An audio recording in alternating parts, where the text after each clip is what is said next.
morning, Dennis. Thanks for having me. I appreciate it. Did you ever think you would be a national star?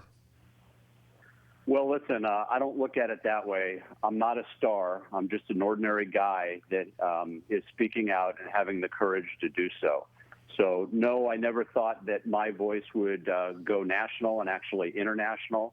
But to the extent that I represent literally thousands of physicians around the country, and their voices are not being heard, a rational voice, a different voice than the mainstream narrative, then I'm happy to do so. What is your message? My message is really this. I think we've overreacted in a big way. We are harming people like we've never seen happen before with the shutdown of the economy. You know, I wrote a piece recently that was published in the American Thinker, and I was channeling you as I wrote it. I titled it Better Safe Than Sorry. And what I point out is that we're at depression levels of unemployment right now. We're seeing domestic violence at the highest levels we've ever seen. Our local sheriff here in Orange County, Sheriff Don Barnes, reports that our 911 systems are being overwhelmed by domestic violence calls. And remember, one domestic violence case is lifelong. That person will be affected for many, many years to come. The World Health Organization has estimated that we're going to see up to 30 million children die as a result of poverty. Make that the World Vision Organization, published in the LA Times recently.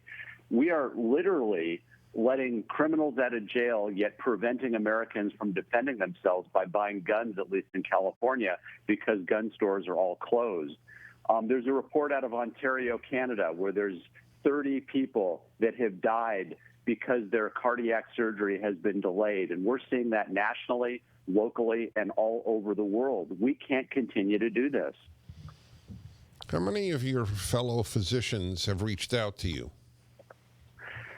A lot of them have, but here's the reality. You know, when I recorded a video at a protest, actually my wife turned on the camera. I'd asked her just to take a couple pictures, and she recorded it and then later posted it on Facebook. And this video literally went viral.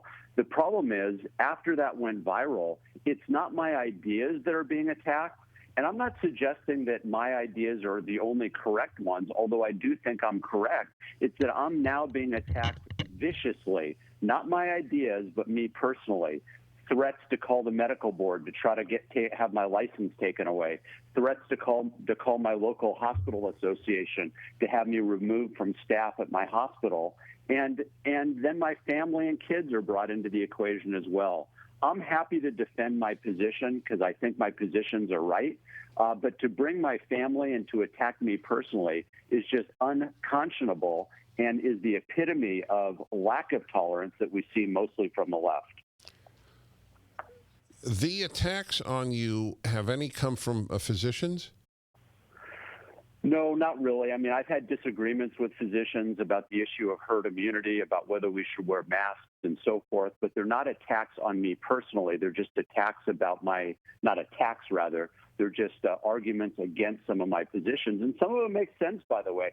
I learn from criticism. I learn from an interaction about what I believe to be the case and what others believe to be the case. And I've altered some of my positions even in having robust discussions with my fellow physicians. But none of them are attacking me personally. They're just discussing my ideas. Give me an example of a position you've modified.